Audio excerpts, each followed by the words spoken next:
Hey, how have you been, guys? I'm Paradoxic, and this is the first video I'm recording in quite a while, for understandable reasons, but also because of current circumstances that I'm going through. And if you know, then you know, and depending on how things pan out, you'll be watching this video one way or another, but depending on how things pan out, I do hope it's as part of a better end result, as opposed to a kind of fresh start type of end result. But yeah, I officially watched Captain Marvel, so I'm watching this on the first release date, the 8th of March. Doing this video on the first release date of Captain Marvel, and I loved it. I really did, and it's this one, as you can see, it's going to be a spoiler-free review. I'm going to be doing a spoiler talk review, so once that does come out, if you haven't watched the movie, then go and watch the movie, and then come back and watch the spoiler talk review once it's out, whenever the hell any of these videos are going to come out. But Captain Marvel, I loved it. I genuinely loved it, and it's definitely it's like, I don't really know if it's happened to a movie, like a Marvel movie before, like an MCU Marvel movie before, but it's one of those movies that had a little bit of trouble in regards to its promotion coming up to the release date, and like some people were worried, some people weren't, but I wasn't worried because I was excited for this movie from the get-go anyway. But I did love it. I really did love it, and I think it's definitely, given how people reacted to the trailers, it's like not a way to prove them wrong, but it's a nice kind of change, like to show that, it's very much it reminds me of how some people reacted to Doctor Strange, because Doctor Strange, to some people it looked like one of those movies that, had there not been a Marvel logo on it, or like some kind of Marvel branding on it, it could have easily just been passed off as some kind of cheap science fiction flick, or a cheap CGI flick, if anything, and in which case the story itself would have seemed a little bit too unoriginal or generic or whatever. But because these are still Marvel characters and they incorporate it into the universe and into cinema in such a way, it's like the most people might know is, oh, it's a Marvel character. They're the guys, they're the people who have done the Avengers and Captain America and Thor and Iron Man and all that stuff. But with this, it's definitely a nice change up, and it's definitely, it does a very, very, very good job, in my opinion. Like, everything I'm about to say is my own personal opinion. If you hated the movie for whatever reason, as long as they're reasonable reasons, yeah, then that's fine. If you didn't like the movie just because you thought it was boring or whatever, okay, but that's your personal opinion. But everything I'm about to say, just so you guys know, just for extra clarification, it's gonna be my own like how I feel about the movie. But I mean, it's definitely a nice change up as to how compared to how origin stories have been in the MCU in the past, and it acts as a mixture of a solo movie and as an origin story, because of the fact that it very much changes up the formula of how origin stories in the MCU usually go, or even how superhero origin stories, when adapted into film, usually go. Because usually, it's usually you get like you're introduced to the superhero as their kind of normal human alter ego first, before they get any powers or a suit, or before they get the superhero identity. You see what kind of struggles they go through, what what their environment and story is like, and then you get the accident, or maybe in some cases you get the scene where they actually get the powers, or in cases like Thor, you just see their powers from the get-go, but then there's still some kind of incident that changes them and kind of develops them as a character. But with this, it wasn't with this one, it was told to us that that it would be an origin story, in the sense that we'd see how she gets her powers, but that wouldn't be the main focus of the film. From the start of the film, she would already have her powers. You'd already know, you'd already be told and have an idea of who she is, and then kind of sprinkled throughout the film, you get you experience her origin story the same way she does. And I think that's what was really, really well done about this film. The fact that she, when we start off seeing her, she has an idea of who she is, but she doesn't really know. She knows that there is some part of her that's hidden away from her that she doesn't have access to, and she can't be allowed to access it, because the way the Kree work in this is the fact is that, you know, like the Kree we see in this is Star Force, the kind of Kree kind of warrior squad that Carol is actually a part of. And you know, like with that, it's like they're all like we saw in the trailers, it's a crew of like noble Kree warrior heroes, but they all kind of know that they are Kree, and then they know that they have a mission, and like their purpose in life is pretty much their mission. Like, you know, Carol is repeatedly told to kind of stop trying to remember her past, but as well as that, to actually let go of it and to not let her emotions cloud her too much in any way, whether it's her judgment or even her fighting or anything, which she pretty much fails because she has like nightmares and stuff about her life on Earth. But you know, I feel like the way they actually crafted her as a character in that sense, it actually like it is a very very refreshing take on how origin stories are told and how solo movies are told. And like the only other variation we've seen from this for a solo movie is with Aquaman, where that's all set after Justice League and it's very much his own kind of universe. But with this, it's like this one is obviously it's set in the 90s, so it's long before any Avengers formation or any of the other characters introduced. So technically speaking, Carol is kind of the first Avenger, and we know she works closely with Nick Fury and with S.H.I.E.L.D. So they play like a fairly heavy like role in all of this, especially Nick Fury especially. And Nick Fury as well, we see a younger version of him, with a good working set of eyes and all, and a younger Coulson as well. And like honestly, like the relationship, the friendship / relationship that Carol and Nick Fury have in this movie is honestly just to die for. Like they are one of the they are one of the dynamic duos in this movie. I'll say that much. They are definitely one of the dynamic duos, and they work very very well together. And you can see how they actually slowly come to trust each other, and how they come to kind of like come to terms with everything that's going on around them, and how like the war's coming to them, and how they have to deal with like the Skrull invasion and like the Skrull versus Kree war and all of that stuff. So you know, with that, like that's very well done. I think the directors like Anna Boden and Tyler Fleck, I believe their names are. I know their names are Anna and Tyler, but I don't know. I'm not entirely sure what the last names are. I hope I got that right. But the directors, honestly, I feel like they just wiped the floor clean with this one. They really did a fantastic job on this movie, and they like knew how to pull a character like Captain Marvel off. And you know, from how we see her, she doesn't really like I think, you know, like there is like there is obviously that common theory that, you know, given that she's Captain Marvel, like when Steve leaves the Avengers in whatever way, hopefully happily and healthily and peacefully, that, you know, Carol will take over his role as captain and leader of the Avengers. I am saying this right now. You know, again, I stand by my point. I want Steve, I want the only possible way for Steve to leave the Avengers to be a life of retirement with Natasha. But I have, like, as of now, after having seen this movie, I have literally no kind of oppositions or arguments or objections or anything negative against Carol being the new captain, being the new leader. Like, she has very quickly, not only has she very, very quickly climbed to like the higher up my list of like favorite Marvel characters or favorite heroes or whatever, but in terms of the MCU, Captain Marvel has become one of my favorite movies. And I mean, for some people that might be too much in like such little time, but having watched the movie, it's much more like I feel like I had a much easier time watching something like Captain Marvel as opposed to watching Ant-Man and the Wasp, because I feel like Ant-Man and the Wasp was way too close after Infinity War, and I think that was the reason some of the hype died down for it. And like I saw a lot of people having watched Ant-Man and the Wasp and saying like, yeah, this is great, and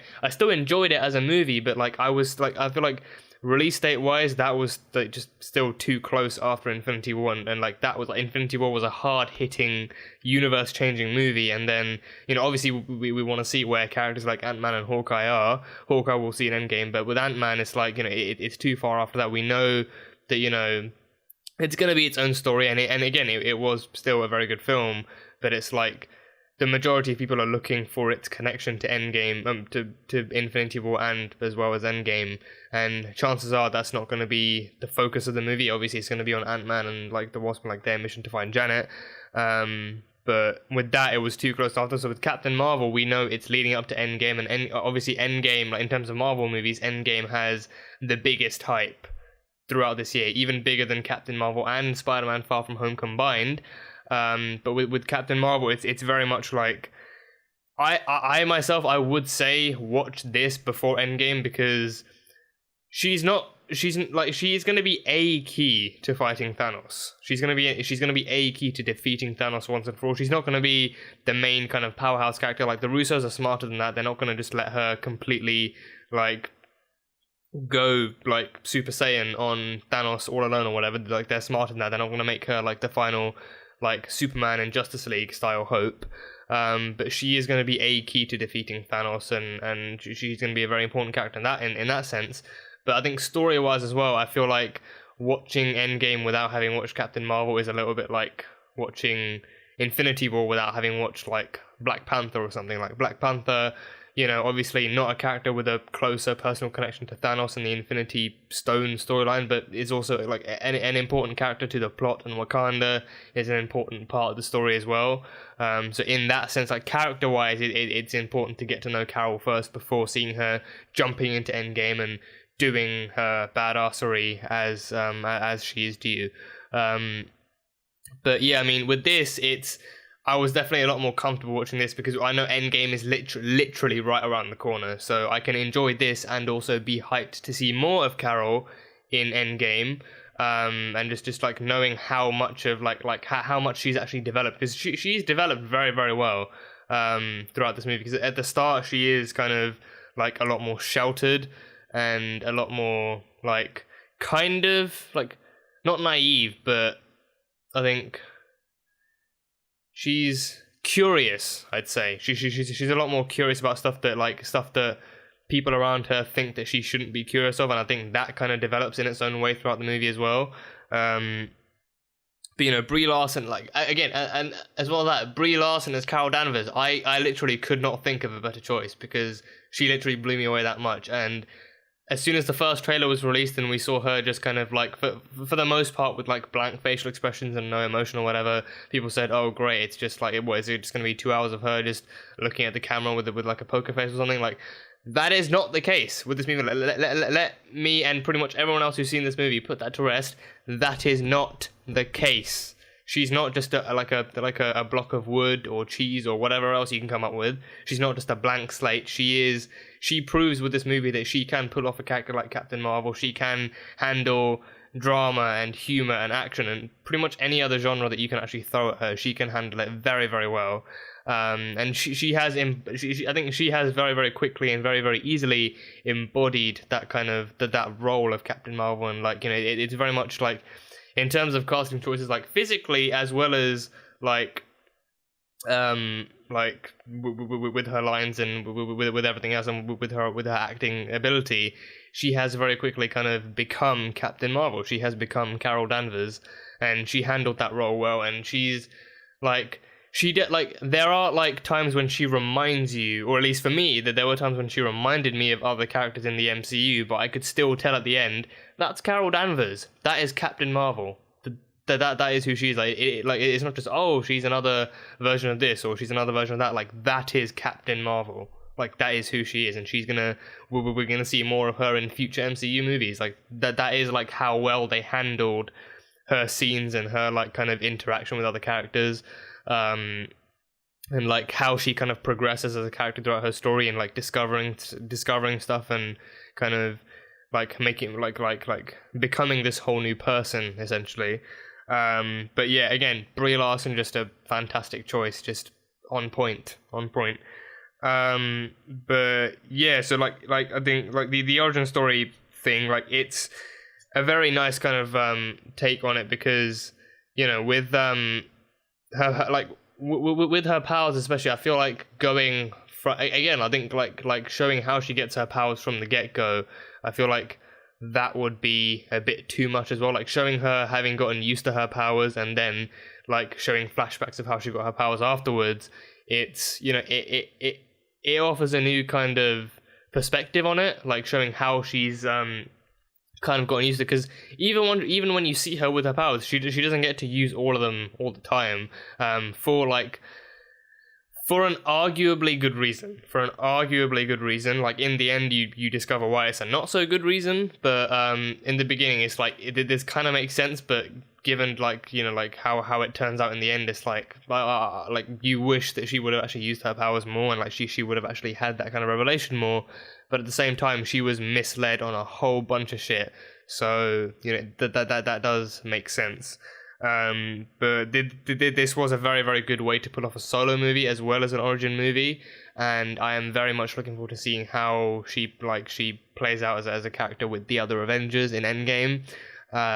But yeah, we had Samuel L. Jackson as Nick Fury coming back as a younger Nick Fury, and he is pretty much a veteran Shield agent. He still goes by like Agent Fury. He's not director or like colonel or anything like that just yet, but he is a veteran Shield agent, and I think even in the trailers we heard him say like, you know, like he was ready to hang it all up and retire until he met Carol. So Carol and her like existence and everything going on around Carol and everything that she brought to the table, known as Earth, kind of kept him on and kind of like showed him that, you know, there's so much more out there than the typical kind of political espionage and stuff that he's actually gone through already, and there's so much more that the world needs from him and from Shield, and this is all literally just the beginning, and everything. So I think like they did a good job of actually showing him developing through that as well. Like, you know, he like 1 minute he doesn't believe in aliens, and the next minute he just kind of has no choice but to go along with it, but he also does kind of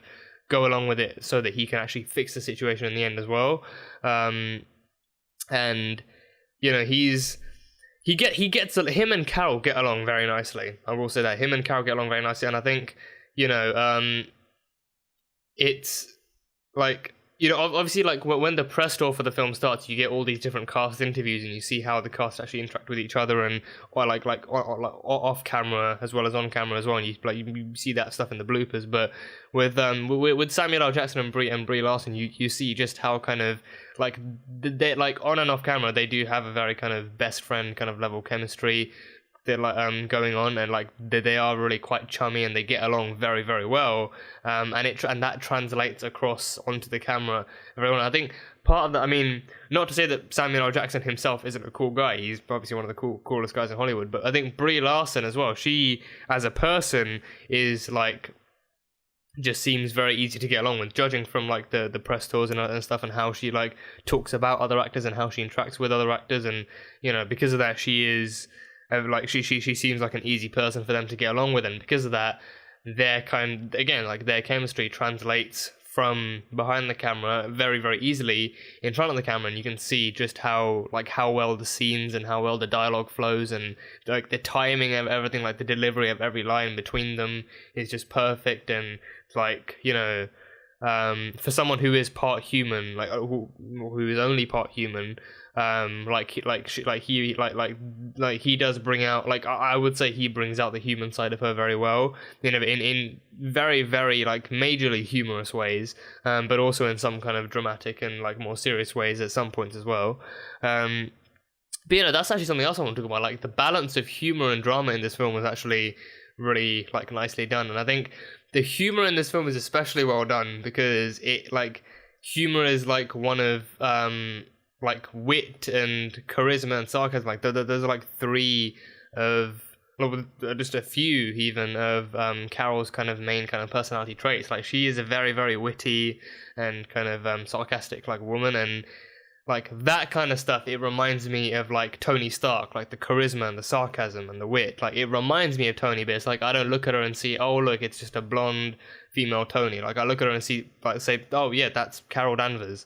But you know, like she does have other kind of qualities that kind of, again, do remind you of other heroes, but at the end of the day, Brie Larson handles the character well enough, and like the directors handle the character well enough to remind you of the fact, and like help you, like will just make you just think instinctively like, oh yeah, that's Carol Danvers, she's Captain Marvel, like not just like some knockoff of another Marvel hero.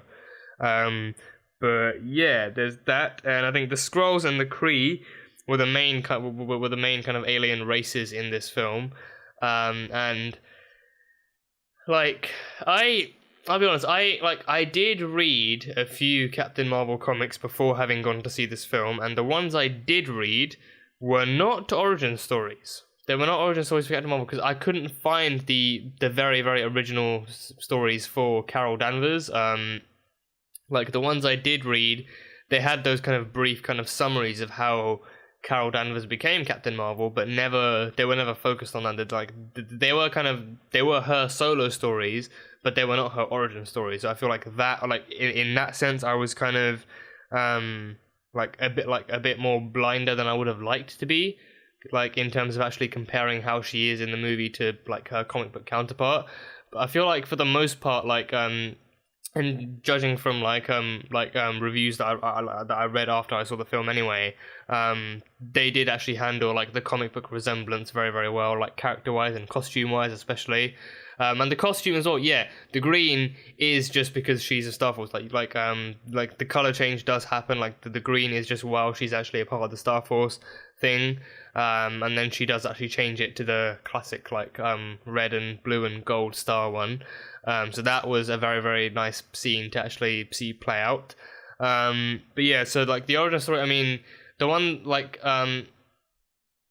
in this, I think I assume it's the same as the one in that, but she does get caught in the middle of like a kind of an explosion that grants her kind of Kree powers, and she does like that kind of transfusion does kind of help sister keep her alive from whatever injuries she might have received.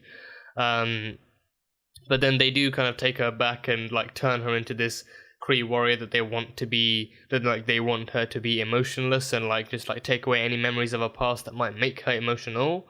But I mean, I don't know if she's the only one they've done that to, because I mean, I don't really think any of the other warriors are actually specifically human, humanoid perhaps. Like Yon-Rogg, played by Jude Law, her mentor, he seems human enough except for the eyes.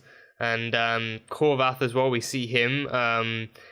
You know, he's also kind of humanoid, but I mean, we don't really see like where he goes from here in this film. Like because obviously the first time we see him, he's working for Ronan, but I mean, we don't really see what the connection is with this and Guardians of the Galaxy 1, like in terms of Korvath. But I mean, he definitely was much more of a side character than anything else. But yeah, like the Skrulls and the Kree, so they've been engaged in like centuries like long war, and like this is like the crew that Carol is a part of is called Star Force, and it is kind of like not exactly a militia, but just like a kind of private little like a squadron of soldiers from like the Kree Empire that like are helping to fight the Skrull War and like kind of engaging in their own little secret Skrull versus Kree kind of missions and like kind of like espionage in a way. And like the Star Force at work and like Carol working on the Star Force is actually one of the first things we see in the film, that actually introduces us to her character as Veers, and Veers is her Kree name. It's her Kree name because they wanted to change her for the most part completely, and strip away any like any piece of her past that might give her a clue as to who she really is, and like kind of change that into like take that away and kind of change her into the perfect kind of Kree warrior. And they gave her the photon blast as well, and that's actually one of the things she doesn't get to use as much until like the third act, I'd say. But like it's like until then, it's more like it seems more like a demonstrative thing than an actual practical or like combat effectiveness thing. But regardless, yeah, like the Star Force is one of the first things we see, and we see how they operate. We see what kind of team member Carol is. Definitely much more of a second in command to Yon-Rogg, but he is like the main kind of commander in control and the chief, if you will. But you know, in that sense, I assume it's for the most part it's the same. Maybe a change of character here and there, maybe a change of like circumstance here and there, but for the most part, I feel like it is the same, which is good that they kept it that way. But yeah, I mean, overall, this movie was just a blast from start to finish. I went in with an open mind, and like, I say high expectations, but I just expected to enjoy the movie as much as I did, really, and it exceeded it. It exceeded my personal expectations, and I loved the movie, and I would happily see it again, but I don't know how soon I'll be able to go for a second screening. But Endgame is coming around the corner, so that is something else to definitely look forward to. And again, this does help like prepare you a lot for Endgame, especially in regards to Carol as well, because if you don't watch this, you're like, part of you, like I mean, people may already know who Captain Marvel is, or like maybe they don't know and they also don't care. But I feel like as like, given like how big the role speculated is that Carol's going to play, it's much better to actually get to know her here and now as a character than to jump into Endgame and thinking, who's that blonde lady in the red and blue? Like why is she there? We already have a guy in red and blue. Well, Cap's going to be getting into a stealth suit, but still. But it's like Carol is a genuinely awesome kind of superhero and a character to actually get to know before jumping into this. And, you know, like, she's going to be in Phase 4 as well, and like her sequel may well be coming in Phase 4, given how well this may just end up doing. I hope it gets a sequel. But, you know, it's just like an all-round kind of fun movie to watch, and sometimes it has a bit of like it like the vibe of this movie did remind me of other different MCU movies in some ways. Like, sometimes it seemed like Guardians of the Galaxy, sometimes it seemed like a bit like Captain America: The Winter Soldier, and like, for me personally, and other times it just felt like other movies. But at the end of the day, I still I was able to identify it still as Captain Marvel, and I was still able to enjoy it as her solo film. So in that sense, it was still a fantastic movie. So just hats off to Brie Larson as Captain Marvel. Hats off to Kevin Feige for pulling this off. Hats off to Tyler Fleck and Anna Boden, the two directors who managed to pull this movie off without a hitch. And just hats off to everyone who just a round of applause to everyone who actually worked on this. That was a very short round of applause, but just a round of applause and hats off to everyone who actually worked on this movie, because it was genuinely great. It was genuinely great, and it's, you know, again, it's the first official like purely female-led superhero movie the MCU has had. So in that sense, like, you know, it's, you know, and that was actually that wasn't part of the controversy, but I mean, I'm sure you guys have heard of the press tour controversy that happened regarding Brie Larson's comments, which I knew from the get-go, like, that was blown out of proportion anyway. Like, she said nothing wrong. She literally said nothing wrong, but it was blown out of proportion by people who seemed to take insult to it anyway. And chances are, it is still a highly anticipated Marvel film, so chances are it's going to do success. It's going to be successful regardless. But, you know, it's just, I don't really know what the point was of blowing that kind of comment out of proportion, because again, she said nothing wrong, and she was only trying to increase the kind of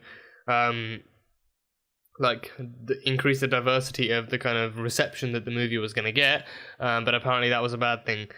But I don't know. She Carol Danvers, awesome character. Brie Larson pulled it off really well. Captain Marvel, just an awesome superhero, and a superhero that yet another superhero, I should say, that young women can actually look up to and enjoy. So yeah, just an amazing movie all around. So I am gonna get to the spoiler talk review, because there is so much I want to talk about. But yeah, make sure you guys watch the watch the movie first before you actually watch the spoiler talk one. But yeah, that was my spoiler-free movie review for Captain Marvel, for Marvel Studios' Captain Marvel. But yeah, that is it. So thank you guys so much for watching this video. If you guys enjoyed it, then salt and burn that like button. Comment all you thought of the movie and what you're looking forward to seeing from Captain Marvel in Endgame. And yeah, that's it. So I will see you guys next time.